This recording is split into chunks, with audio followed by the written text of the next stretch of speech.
सहनावतु सहनौ भुनक्तु सह वीर्यं करवावहै तेजस्विनावधीतमस्तु मा विद्विषावहै ॐ शान्ति शान्ति Shantihi. May the Lord protect us. May He nourish us. May we acquire the capacity to study and understand the scriptures. May our study be brilliant and may we not cavil at each other. Om.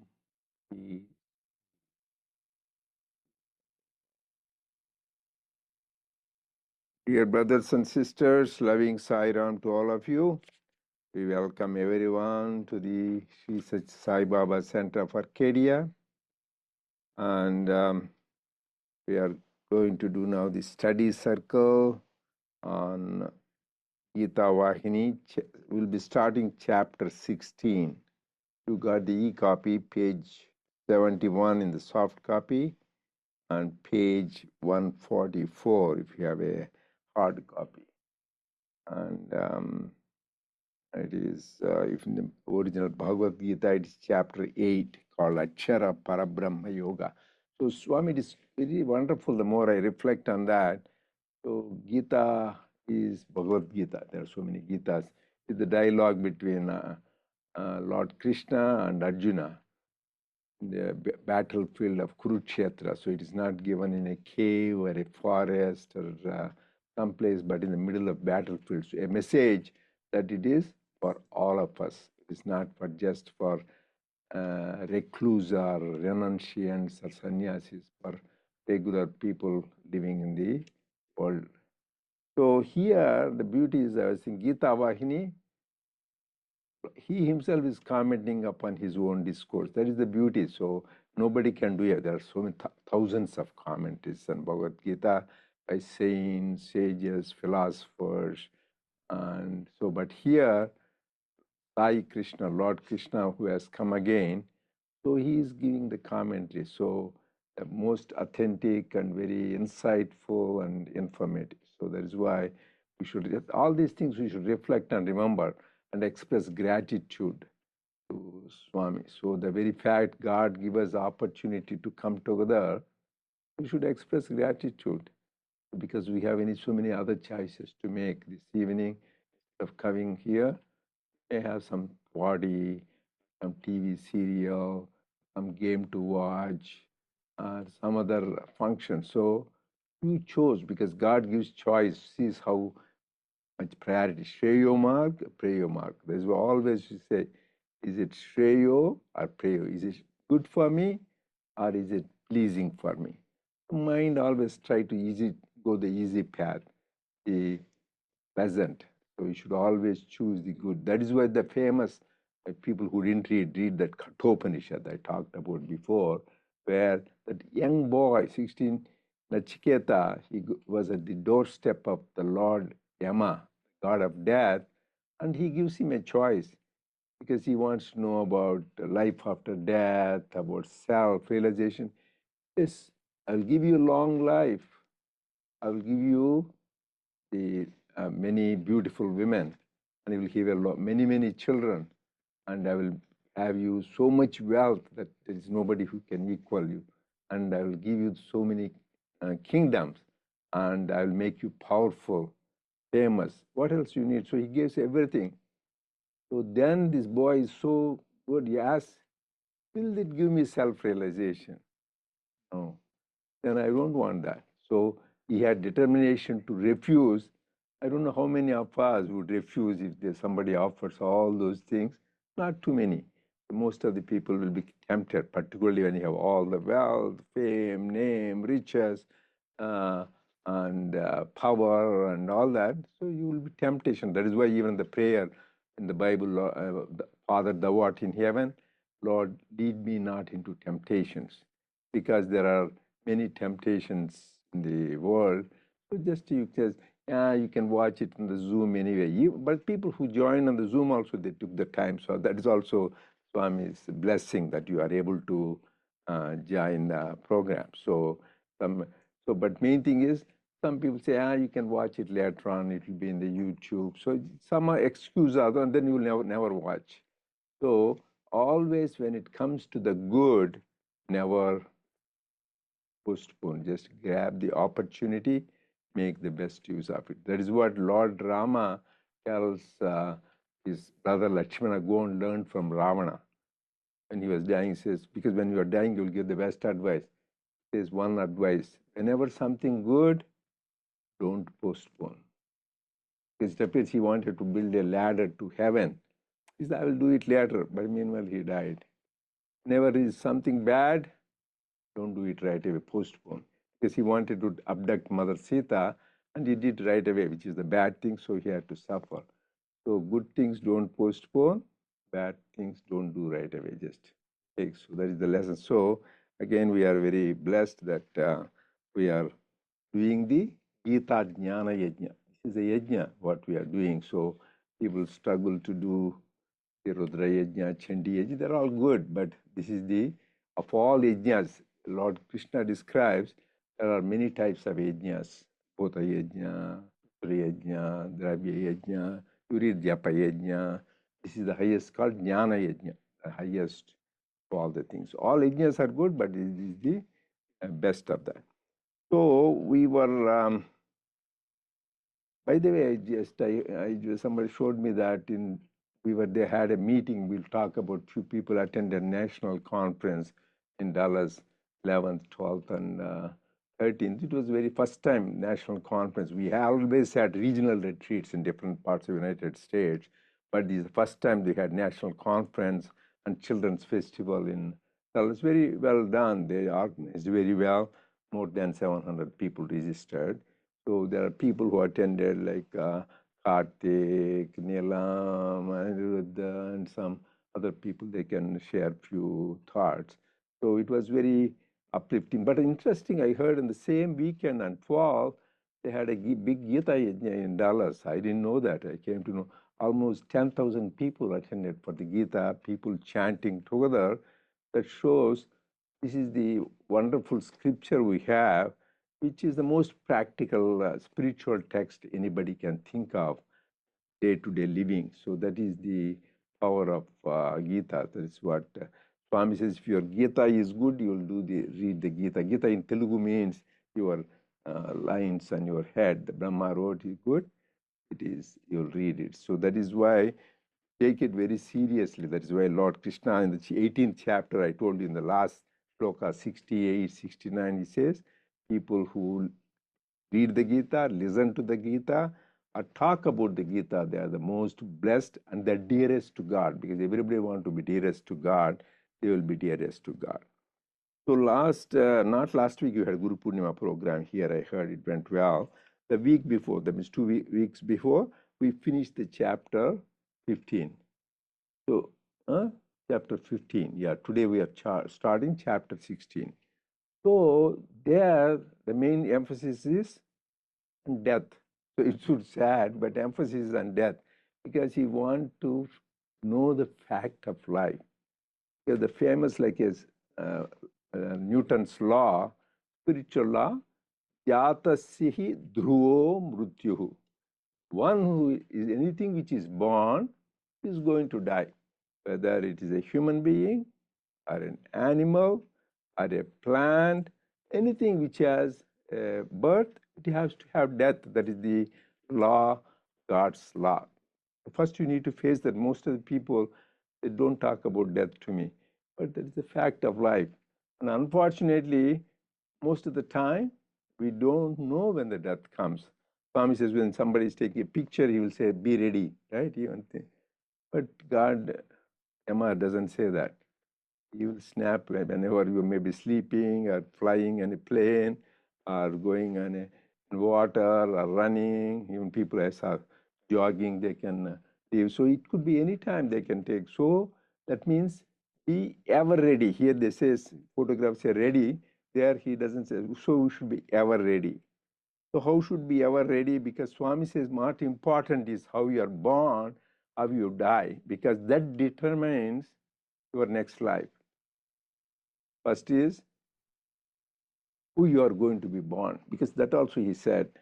Second is you are not going to be born at all. You'll be, once you are liberated, if you, he said, assured, if you think of me in your last moment, you will be merged with me. He gave an assurance. God gave a promise.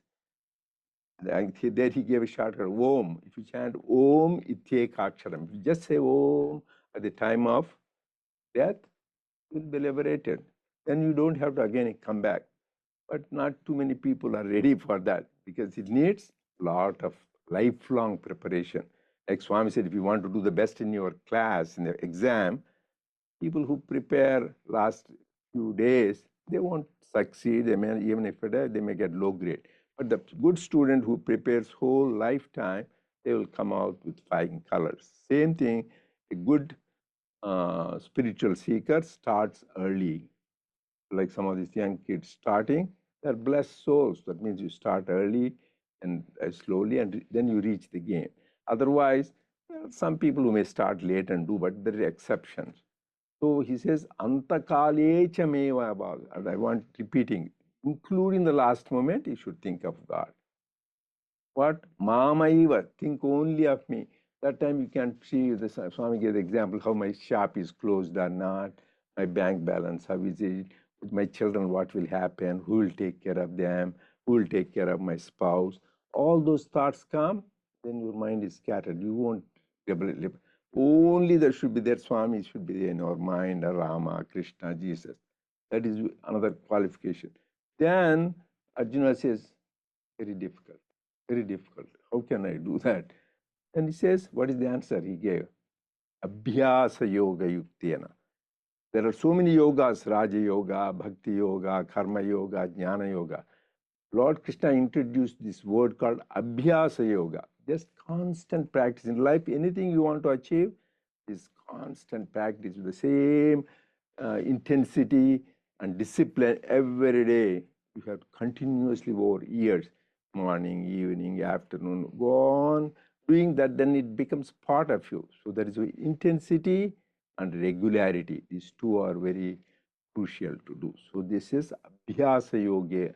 So he says, how Mamanusmara, think of me and fight. That means he says, oh, I have to go to work, I have to take care of the people, whether you are a lawyer or a doctor, accountant, or what. He says, he's here in the middle of battlefield where you need concentration about the opposing forces. He says, think of me, Manusmara Yudhyacha. Think of me and fight. In life also, for us, whether it is in the family, or at work, or in the society, we have to think of God, right? So this is the solution, how to have a good end. So then I give examples. So there is, so if we end with fighting, hating each other, people all have read Shidi Sachirita, right? We gave example. So two people hated each other. Next life, what were they born? One is a cobra, another was a frog. So he was about to eat, and then Baba, hey, leave him. He left. Because they were human beings in their previous life. One was the head of a village, another was a good guy who was doing some work in the temple. So they were born. Another thing, two brothers. Baba was going and he sees two goats each other, and he even gives them, and he buys them for Sathya. They said, oh, there's too much you are paying, and he even gives them some these peanuts to eat. He said, these two were brothers in their previous life. So the younger brother was successful, made a lot of money, so the older guy got very jealous. So he beat him with a big shake she wanted. Then the second guy took a big axe and hit him. So both dropped dead. And both were born as goats in next life. So be careful. You have vengeance, hatred to other people.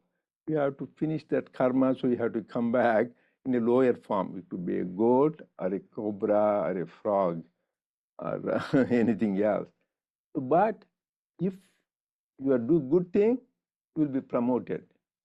Does anybody know the story? Shirdi Baba itself. one wife of Kapadde. So this lady brings some nice prasad to Baba. Everybody is very choosy. He doesn't take from everybody. From her, he grabs and eats. Then this person, why Baba, you're so partial to that lady? You don't know about her. First, in a previous life, she was a cow, but a good cow. And cows also could be bad and good. She's a good cow, yielding good milk and taking care. So next life, it was born in as a daughter of a gardener. So she was good. Then she was doing good work. Then she was born in a Kshatriya family, and then married a Vaishya. Then next life, this is the life, she is a Brahmin and thinking about God. So he knows all the lives. She was a cow, then born as a daughter of a gardener, then in the Kshatriya family, and then as a Brahmin. So he was promoted. If you do good things, you can go. If not, go back. So that is why there are many people who led a divine life. That also I shared last time. Does anybody remember the stories? One is in the Rama's time, even a bird, Jatayu. So he gave that, and the bird was liberated, but his own father, Dasharatha, was not fortunate to have the lost rights by Rama. But Jatayu, because she sacrificed her life for God. So how much you do sacrifice for God, that is important. Same thing, Shabari, she was a tribal woman. She saw Lord Rama only one time. Only one time. So when she got merged in Lord Rama, then I asked Swami, I saw you so many times darshan, what is the problem? Why I'm not? Swami said, do you know how many years she prepared day and night when my Lord Rama is coming, when my Lord Rama coming, picking the fruit, tasting, wiping the road. So how much preparation. So by the time she saw one time Rama, she was completely pure. Minute she saw, she is enlightened. And same thing with in the time of Lord Krishna. Once she knows Krishna left, Kunti heard the word, she right away left the body. She couldn't stand, what is my purpose of my life? And the Lord has himself left. And in many stories in the Shirdi Baba thing, you all read Shirdi, you should know who are the people who left when Shirdi Baba was there till the end. There was a sannyasi called Vijayananda. Read it, I don't want to tell. And there was this Tata Saham Nulkar. And there is one great devotee called Megashama.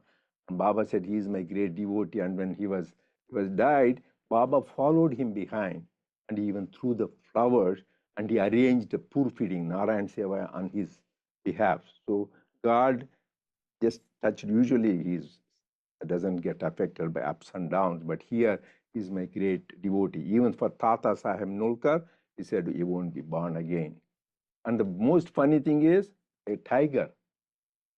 Tiger comes there and they wanted it to cure. It has a disease.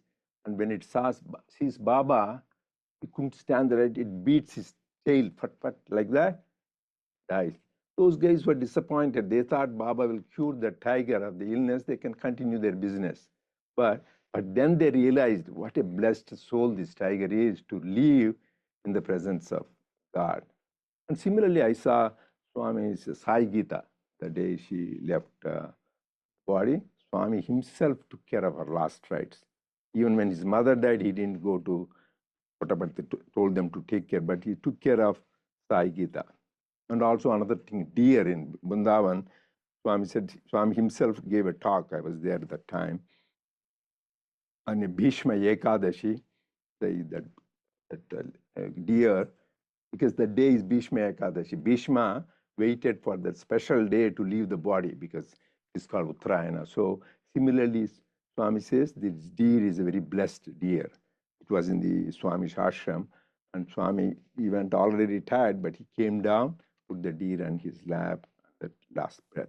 There are so many people, and he gave a discourse in 2001, Vinayaka Chaturthi, how this Karunyananda Swami and Kishtappa and Sheshagir Rao, all those great people just left because they all lived 100 years. What is the secret? Swami says they were not jogging, they were not on a treadmill, they didn't go to gym, so they didn't have anything. What they were doing is they took vitamin G every day. So they lived a divine life, thinking of God. It's good to do exercise. Not Swami says exercise, yoga is good, but that don't assure you of a long. So if you have a long life and divine life, Swami says best way to have the thoughts, divine thoughts. That will have you go and see the discourse Vinayaka Chaturthi in 2001. He says so people think by this special diet, special exercise, they will have is okay, but he says more important is how you have a divine life you lead. So let us lead the divine life so that our end is good, so that we will be merged with one with him. So this is a long blog, but I thought that's important. So now we will and start chapter 16, as you have some comments to make before you start that. Did I do something? Sairam. Yeah. Sorry. I'm wanted to say that my aunt had sent me a discourse. I haven't listened to it yet, but I think one of the devotees, and the title is Bhagwan takes care of our welfare and our farewell. And which is, you know, it made me think of all the discussion that we've had here, because Swami says that what was written here is that we shouldn't behave, you know, we shouldn't do our sadhana for a good life, it's for a good death. So then she and I had that conversation about all the people in our family who've left their bodies and just how they did it. Many of them, they all went peacefully because everybody was, you know, pretty ardent devotee of Bhagwan. And then Zen masters too, they decide when they're going to leave their body. So Yeah, that's true. The way the rhythm, welfare, they are not only takes on the welfare, but the farewell also. Yeah. So how do you die, Swami, is important. Shows. I told you that Subbamma, that Karnam Subbamma, he said, the Swami said, when you die, I will come. But he was not there. He was in Madras that time. Swami was Chennai. This how many? 200 kilometers from probably Puttaparthi, maybe. So, and then people made fun. We see your Swami give a word, he is not come. He died, so she was telling the family. Meanwhile, Swami showed up at her bedside. She was dead by that time. Hey, Subama, how can you go without my giving you passport? So she woke up, opened the eyes. Swami put tulsi water in her mouth, but she left the body. So just once you are a devotee, he comes, really takes care.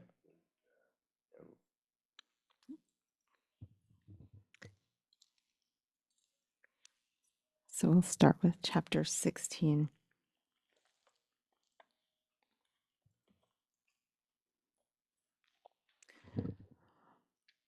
Ordinary folk do not get the mind fixed on Madhava so easily at the point of death.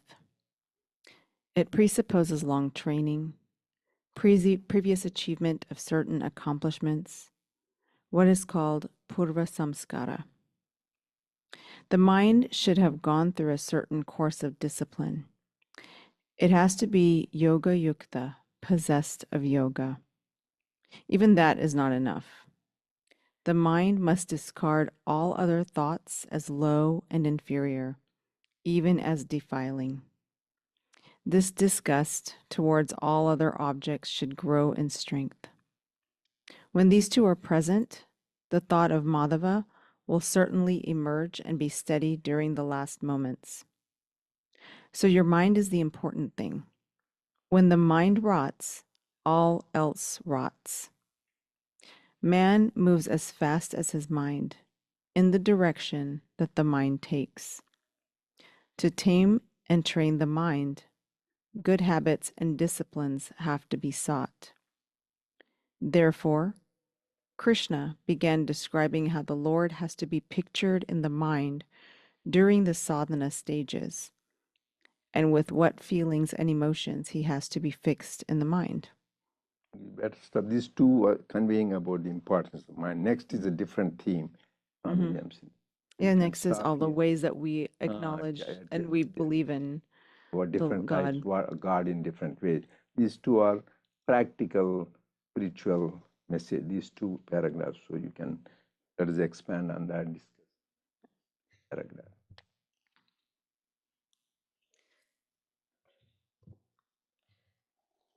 So this, to me, even these first two paragraphs are actually pretty powerful. Um, so the things that stood out to me is really this idea that if we have bad thoughts, if the mind rots, everything rots.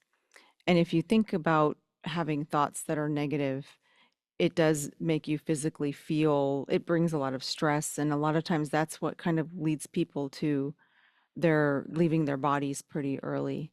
Um, and there was something else in here that really struck me. I think being disciplined and having our regular sadhana practice, whatever that, for all of us, we're very lucky because we're all drawn to come to study circle and come to these devotional activities. But even when we're not here, it's very important to maintain some level of sadhana. And I think throughout the chapter, Lord Krishna really describes all of those things that we can do even within just our daily routine. But I think when one of the things, there are a lot of these sort of these teachers um, that are they're considered new age. They really talk a lot about the mind and thinking about things that are positive and how you eliminate the negativity in these negative thoughts. And this idea that when you think of something, you're usually creating a vibration to make that um, energy sort of create a matter or substance that's very similar to what you're thinking. So if you focus on things like, if you focus on God and if you focus on anything that has to do with God, everything that appears around you is going to be divine.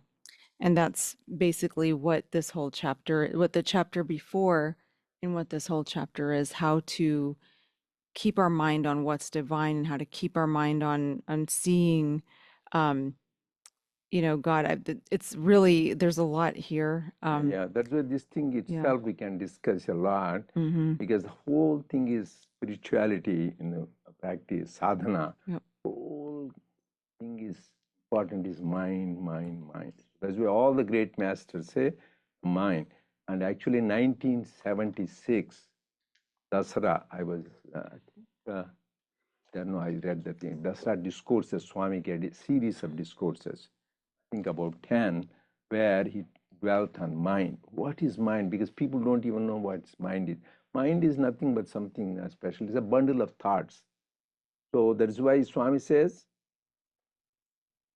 good sankalpas you have, you'll be happy. Satya sankalpamurte santasinchu, if you have good. Dushta sankalpamurte dukkitudagunu. If you have bad sankalpas, you will get sorrow. But sakala sankalpa shunyude sadhuvagunu. But you want to realize no thoughts. So in the beginning stages of spiritual life, instead of bad thoughts, you should have good thoughts. But ultimately, mano nasha, mano, just to completely eliminate the mind, then you are directly in touch with the Atma. So how these thoughts, every second we'll be having some thought, particularly when you want to still to meditate, think of good things, that time bombarded with so many thoughts. It says, like in a house, you have a door, right? So we have allowed, like when I was walking, I see in our area coyotes and bears and all that too. They are still we see them. So even yesterday, day before. So do you open the door to have them enter? Oh no! Once you close the door, you won't let them enter. These dogs and stray dogs and coyotes, bears. Similarly, we have control. We have the door. Hey guys, I won't enter. I've shut down the door. You don't come into my thing. I want good people only, good thoughts. So you should be able to tell, get lost, guys. I don't want you here. So you should get rid of this very important, constantly practice so that they don't enter your mind, because they are the one who mess you up. So if you give the scope for entry for the thoughts, it will. That's what for that. What Swami says is here: disgust towards all other objects. So that's what Lord Jesus said. You can't serve two masters, God and money. Same thing Swami said. Mine is single. So yeah, I will have parties. I will have gossip. I will watch some TV shows. I will go to Las Vegas, thing, and still I want to. God doesn't vacuum. Like Swami said, you take a in a pot some water from Ganges. We go home, it's empty. What happened? It has holes. It drained throughout. Similarly, you have all these desires and all these things, they all leaked out. So all the sadhana you did, by the time it is empty. So you should be very careful. Along with that, he says, Swami says, not just detachment, disgust towards all other objects. You should not have, that is why one of the qualities in chapter 13, Jnani, asaktir anabhishwanga putradara grihashishu. Asakti, they don't have interest. In what? People will be shocked. Putradara, children and spouse. Gurhad is your house. You can love them, but don't get fogged. Some people are so much think about their house, they'll have the icon of that. They're thinking about that house only. So these three are obstacles, Lord Krishna says. Saktir anabhishwanga putra dara grihadishu. These three, just play your role as if you're trusty, but don't get entangled in that so that it gives you obstacle to your spiritual path. That is why each one of us has to do the self-audit. I know a lot of discussion, but they want to hear a few words about the national conference. Some people will continue. This is very, all of you also come prepared because about the mind. So it is that discourse. And Lord Krishna in chapter 6, Atma Samyama Yoga. Atma Samyama Yoga means control of the mind. There, how Arjuna says how difficult his mind is fickle, turbulent, strong, stubborn. So how to do that? He asked that question, and Lord Krishna gives the answer. So please refer to that before you come next Thursday.